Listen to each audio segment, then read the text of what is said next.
프랑스의 저명한 신경 정신의학자이자 비교 행동학자인 보리스 스릴리크는요, 이런 말을 하였습니다. 아버지란 존재는 어머니의 입을 통해 말해진다. 어떤 의미일까요? 아버지에 대한 편견은 어머니로부터 시작되는 경우가 많다라는 것입니다.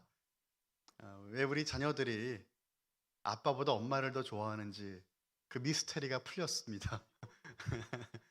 예. 하나 이론은 이론일 뿐이겠죠. 그런데 이제 어머니로부터 듣는 이야기, 그 이야기가 아버지의 이미지를 아이들이 알지 못하는 사이에 만들어 간다라고 하는 이론입니다. 이거를 딱 제가 이 글을 읽었을 때 그런 생각을 했습니다. 아, 세상 사람들은 그들이 하나님을 알지 못하는데도 이미지가 있다면 어쩌면 하나님을 이미 믿고 있는 우리들의 말과 행동으로 하여금 하나님에 대한 편견을 만들 수도 있었겠구나라는 생각을 하게 되었습니다. 우리들이 하는 행동과 말과 살아가는 삶의 방식과 나타내지는 모든 영역이 하나님을 알지 못하는 이들에게는 하나님을 보여주는, 투영하는 것이 되어집니다. 2023년도 우리 칼빈 교회 표가 무엇입니까? 본이 되게 하소서. 대놓고 컨닝하셔도 됩니다. 본이 되게 하소서. 하나님 앞에서 우리 교회가 많은 이웃 교회들에게 본이 되어지고 성도가 성도의 삶을 통해 본으로 나타내지고 그리고 예수님 알지 못하는 수많은 사람들에게 우리 교회와 우리 성도님들이 아름다운 본이 되시기를 간절히 축원합니다. 하나님은 그렇게 역사하십니다. 오늘 말씀 보니까 하나님 믿지 않았던 느부갓네살 왕이 하나님에 대한 증거를 합니다. 하나님에 대한 이야기를 하고 하나님을 찬양합니다. 여러분, 하나님은요 그렇게 믿지 않는 이들까지도 사용하시는 하나님이세요. 여기 역사라고 하는 그 말의 영어가 뭐죠? 역사, 히스토리입니다. 히스토리를 가만히 보면 his 그리고 story 이 두 가지 단어가 합쳐진 단어 아니겠습니까? his는 무엇입니까? 하나님의 라는 뜻이에요. 하나님의. 그리고 스토리는 이야기. 모든 세상의 역사가 하나님의 이야기라고 하는 것입니다. 그 하나님의 이야기 속에 등장하는 인물이 느부갓네살이 되는 것이죠. 오늘 본문을 통해서 하나님 역사가 어떻게 나타나는지 그 흐름을 따라서 한 세 가지 정도 구분으로 한번 말씀을 살펴보기 원합니다. 첫 번째는 하나님을 알리는 느부갓네살입니다. 영어로 좀 표현해 봤는데 제가 원래 이렇게 안 하죠. 근데 오늘 영어로 좀 표현을 해봤습니다. Making him known입니다. 하나님을 알리게 하는 것.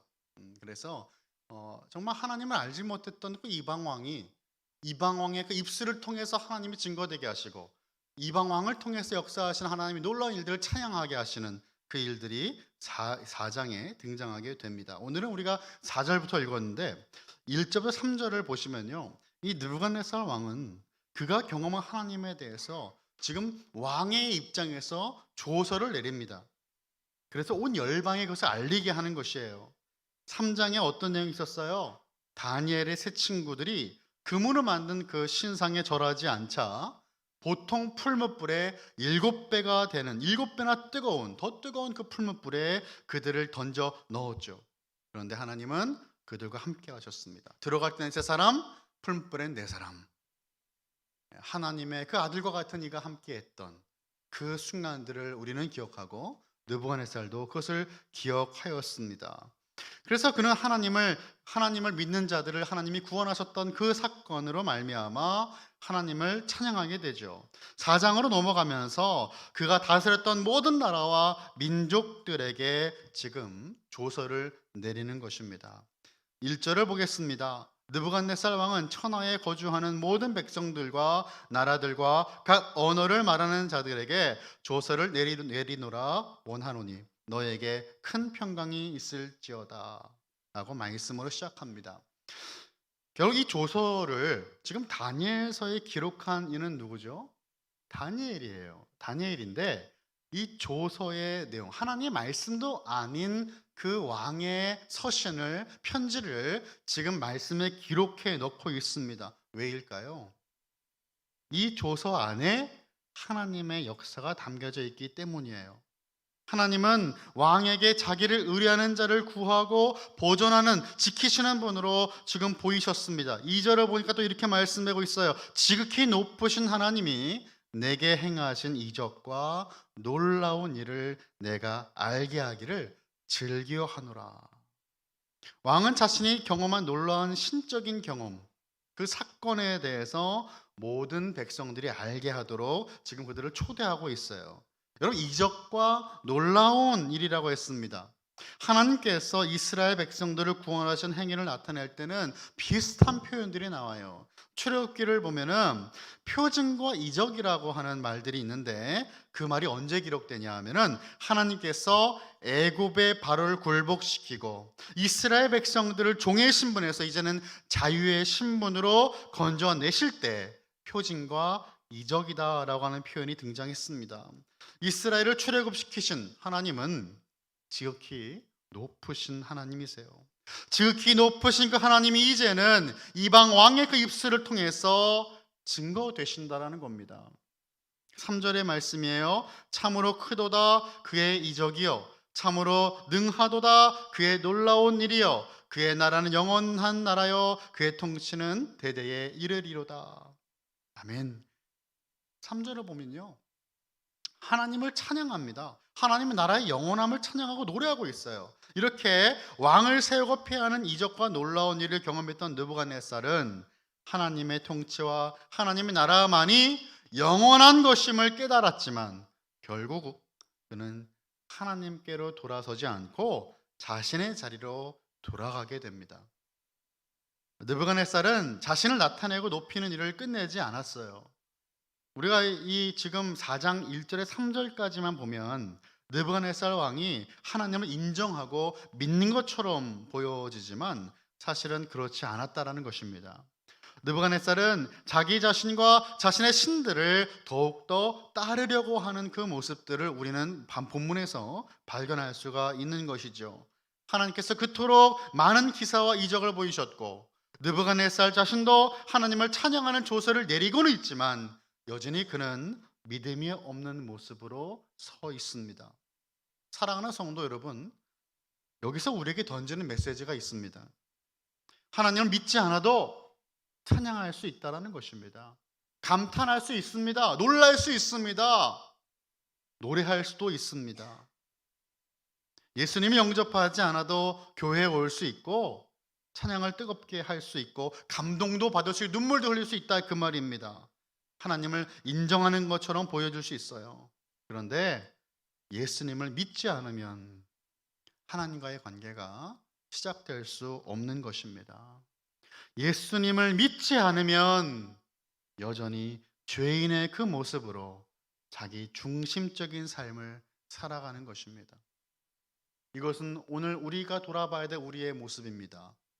우리는 믿음으로 고백했습니다. 그렇다면 무엇이 있어야 됩니까? 믿음의 열매가 있어야 됩니다. 이제는 나의 중심적인 삶에서 벗어나 하나님 중심의 삶에서 하나님 나의 삶의 주인이라고 고백하며 나의 왕이라고 고백하며 하나님께서 기뻐하시는 삶의 모습으로 우리의 몸을 던져야 되는 것입니다. 그렇지 않다면 우리는 세상 사람들과 전혀 다른 것이 없는 종교 생활, 소셜라이징 하는 것과 다르지 않다라고 하는 것이에요. 자, 두 번째, 오늘 말씀 보니까요, 이 두 번째는 또 어떠한 내용을 우리를 인도합니까? 또 다른 기회가 있다라는 것이에요. Another chance. 또 다른 기회가 주어졌어요. 누구에게? 느부갓네살에게. 느부갓네살은 또 다른 꿈을 꾸게 됩니다. 이 꿈을 통해서 하나님은 느부갓네살 왕에게 새로운 메시지를 보내셨어요. 이것은 하나님께 온전히 돌아설 수 있는 하나님께 지금 다시 한번 하나님께서 허락하시는 기회이자 경고가 됩니다.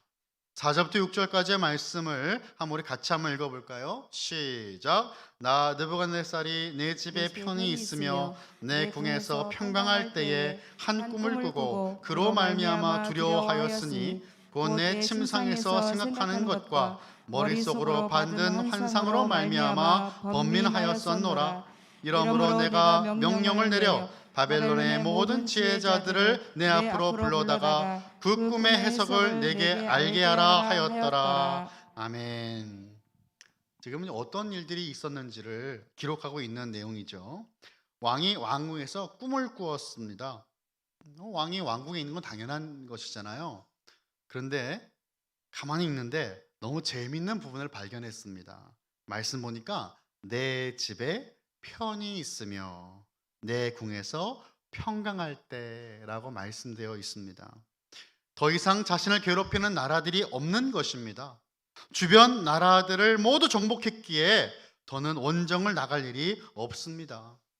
자신이 모든 나라의 왕 중에 왕임을 지금 의도적으로 나타내고 있는 표현이에요. 내가 편안하다, 평강을 누리고 있었다. 어디에서? 나의 궁에서. 누가 나를 공격할 것이냐? 나는 이만큼 이것을 이루었다라고 하는 표현이에요. 여러분, 내 집에서 편안히 있는 것, 내 궁에서 평강하는 모든 것은 모든 사람들이 바라는 것일 겁니다. 그런데 정말 예수님을 믿는 우리들도 이러한 모습과 어울릴까요? 편안하게 자신의 집에서 평강을 누리는 모습이 무엇이 문제일까요? 정말로 문제가 되는 것은 하나님 밖에서 평강을 찾는 것입니다. 하나님 안에서 평강을 누려야 하는데 하나님 바깥에서 평강을 찾는 그 모습이 문제가 된다라는 것이에요. 내가 모아놓은 물질로 인하여 편안하게 지낼 수 있다라고 믿는 것, 내가 이룬 업적을 통하여서 이제는 편안하게 누릴 수 있다라고 믿는 것, 내가 그동안 열심히 건강관리를 하였으니까 나는 건강하니 평강하다라고 말하는 그 모든 것, 그것이 바로 문제가 됩니다. 누가복음 12장 18절에서 21절까지의 말씀입니다. 예수님께서 주시는 말씀이에요. 또 이르되 내가 이렇게 하리라. 내 국간을 헐고 더 크게 짓고 내 모든 곡식과 물건을 거기 쌓아두리라. 또 내가 내 영혼에게 이르되 영혼아 여러 해 쓸 물건을 많이 쌓아두었으니 평안히 쉬고 먹고 마시고 즐거워하자 하리라 하되 하나님은 이르시되 어리석은 자여 오늘 밤에 내 영혼을 도로 찾으리니 그러면 내 준비한 것이 누구의 것이 되겠느냐 하셨으니 자기를 위하여 재물을 쌓아두고 하나님께 대하여 부요하지 못한 자가 이와 같으니라. 아멘. 예수님은 이 부자의 모습을 통해서 제자들에게 정말로 이 땅에서 어떠한 삶을 살아야 되는지를 말씀하고 계신 것입니다. 내 영혼에게 이르되라고 하는 거예요. 자기 자신에게 말하는 거예요. 잘했다, 잘했어 라고 말하는 거예요. 이르되 영혼아 여러 해 쓸 물건을 많이 쌓아두었으니 이제는 평안히 쉬고 먹고 마시고 즐거워하자. 그가 하나님 믿는 사람이었을까요? 아마도 믿는 이였을 겁니다. 유대인을 대상으로 하는 말이니까요. 우리는 어떻습니까, 여러분? 하나님께서 그 영혼을 그날 밤에 데려가신다면 쌓아놓은 그것 무슨 의미가 있겠습니까? 예수님은 이 비유가 자기를 위해 재물을 쌓아두고 하나님께 대하여 부요하지 못한 자의 모습이다라고 말씀을 하셨습니다. 저와 여러분이 눈에 보여지는 물질로 평안함과 평강을 찾는 모습이 아니라 하나님 안에서 누리는 그 평강으로 부유한 모습이 되시기를 간절히 축원합니다. 축원합니다. 축원합니다. 그렇습니다. 우리의 눈에 보이는 걸 쫓다 보면 여러분 끝이 없습니다. 하지만 하나님을 쫓다 보면 평강이 생기는 거예요. 바라는 것을 모두 성취했기에 성공과 번영을 즐기면서 쉬는 일만 남은 왕에게 마음을 뒤흔드는 일이 생겼습니다. 편안함, 평강 잃어버리게 만 것입니다. 잔잔한 호수가 이제는 출렁거리는 파도가 된 것입니다. 하나님 안에서 찾은 그 평강이 아니면 환경에 의하여 그 편안함과 평강은 사라질 수밖에 없습니다. 왕의 반응은요 2장과 비슷합니다. 2장에 어떤 내용이 있었어요? 꿈을 꾼 게 있었잖아요. 4장에도 꿈을 꾸어서 그의 마음이 너무 힘이 든 거예요. 그런데 2장의 내용과 비슷해요. 왕은 놀랐습니다. 그래서 바벨론의 모든 지혜자들을 왕궁으로 들어오게 하여서 꿈을 해석하게 하는데 아무도 그 왕에게 그 꿈을 해석해 주는 사람이 없었어요. 2장과 다른 점이 있다면 이제 왕이 그 꿈의 내용을 말해 주었다라는 것이죠. 2장에서는 꿈 내용도 말해 주지도 않았어요. 내가 무슨 꿈을 꿨는지 말해봐라. 근데 이제는 꿈 내용은 말해 주는데 그 내용에 대한 해석을 아무도 할 수 없었다라는 것입니다. 내용도 알면서도 바벨론의 지혜자들은 해석할 수가 없었어요. 지혜자들의 무능력함을 더욱더 강조하는 본문이에요. 이들은 내용도 알았지만 해석하지 못했다라는 겁니다. 그러자 그제서야 왕은 다니엘을 찾았습니다. 마지막 세 번째 주제는 분명한 답입니다. 분명한 답이 있어요. Clear answer. 분명한 답이 있어요. 헷갈리는 답이 아니에요. 답은 한 가지. 느부갓네살이 그동안 경험한 게 무엇이었습니까? 하나님은 그에게 하나님 자신을 지속해서 보여주셨다는 것이었어요. 수많은 신들이 있지만 참된 신은 한 분밖에 없다는 것을 그는 보았어요. 하지만 거부해버리는 겁니다. 다니엘을 통해서 다니엘과 세 친구들을 통해 하나님이 자기 자신을 나타내셨습니다. 그러면 이번에도 그는 가장 먼저 하나님을 찾았어야만 되었습니다.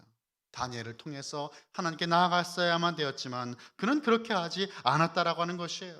자신이 할 수 있는 길을 모두 찾고 다 해보고 나서 안 되니까 하나님께 그제서야 나가는 모습이었습니다. 저는 지난주에 신실하게 하나님을 믿는 사람은 자신의 삶에서 어떠한 영역에서든지 최선을 다해 노력을 해야 한다라고 말씀을 드렸습니다. 이게 그 모습이 하나님을 믿는 신뢰하는 하나님 믿음의 사람의 모습이라고 말씀을 드렸어요. 하나님을 믿고 신뢰하여 내가 할 수 있는 모든 것은 다 하고 내가 할 수 없는 영역은 하나님께 맡긴다라는 것입니다. 이게 믿음의 사람 모습이잖아요. 그런데 하나님을 믿고 신뢰하여 내가 할 수 있는 모든 것을 다 하고 하나님께 맡기는 그 모습이 아니라 처음부터 하나님을 의도적으로 찾지 않고 하나님의 도우심과 하나님의 능력을 의지하고 싶지가 않아서 피하는 것은 전혀 다른 모습이에요. 느부갓네살은 그 다음 후자의 모습입니다. 모세를 통해 하나님의 능력을 보니까 이제는 애굽의 모든 마술사를 불러 모아서 동일한 마술을 해보게 행하게 하는 그 바로의 모습이 바로 하나님을 찾기 싫어하는 죄인의 모습이었죠. 지혜자들은 하나님께서 주신 꿈을 해석할 능력이 없었습니다. 왜일까요? 그들은 지식을 습득해서 이해하는 방식의 지혜자들이었어요. 하늘로부터 임하는 지혜가 아니었습니다. 하나님이 주신 꿈을 해석할 능력이 당연히 없어요. 영적인 것이기 때문입니다. 8절입니다. 그 후에 다니엘이 내 앞에 들어왔으니 그는 내 신의 이름을 따라 벨드사살이라 이름한 자요 그의 안에는 거룩한 신들의 영이 있는 자라 내가 그에게 꿈을 말하여 이르되라고 말씀하죠. 느부갓네살은 다니엘의 하나님을 찬양은 했지만 다니엘을 다니엘이라고 부르지 않아요. 여러분 다니엘의 이름의 뜻이 무엇입니까? 하나님은 나의 재판장이라고 하는 뜻이죠. 그 다니엘, 하나님과 관련된 다니엘 이름은 부르지 않고 뭐라고 불렀다고요? 벨드사살이다 라고 불렀어요. 벨드사살이라고 하는 그 이름의 뜻은 사실은 정확하진 않습니다. 그런데 그 어원을 따라가다 보면 벨이라고 하는 그 앞에 붙은 그 말이 바로 이 바벨론의 주신, 주된 신, 그리고 그 바벨론을 수호하는 신의 이름인 마르둑을 뜻한다고 해요. 벨드사살 하면 이 벨 신이여 그 생명을 보존하소서라고 하는 뜻이 된다고 합니다. 그리고 그의 안에는 거룩한 신들의 영이 있는 자라고 느부갓네살이 다니엘을 이끌어서 불렀는데 하나님의 능력을 본인이 봤잖아요. 그러니까 부인할 수가 없었던 거예요. 그러니까 이름은 벨드사살이라고 부르는데 차마 부인할 수 없으니까 덧붙여서 말을 합니다. 이 벨드사살, 이 다니엘 안에는 거룩한 신들의 영이 있다. 그래서 뭐라고 하냐면 이렇게 말하는 것이죠. 9절이에요. 박수장 벨드사살아 내 안에는 거룩한 신들의 영이 있은즉 어떤 은밀한 것이라도 내게는 어려울 것이 없는 줄을 내가 아노니 내 꿈에 본 환상의 해석을 내게 말하라. 다니엘에게 말을 하고 있습니다. 왕은 이 다니엘이 자신의 꿈을 분명 해석할 수 있다라고 엄청난 신뢰를 보이고 있습니다. 하지만 그를 처음부터 찾지는 않았다라고 하는 것이죠. 그 이유를 저는 한번 생각해 보았습니다.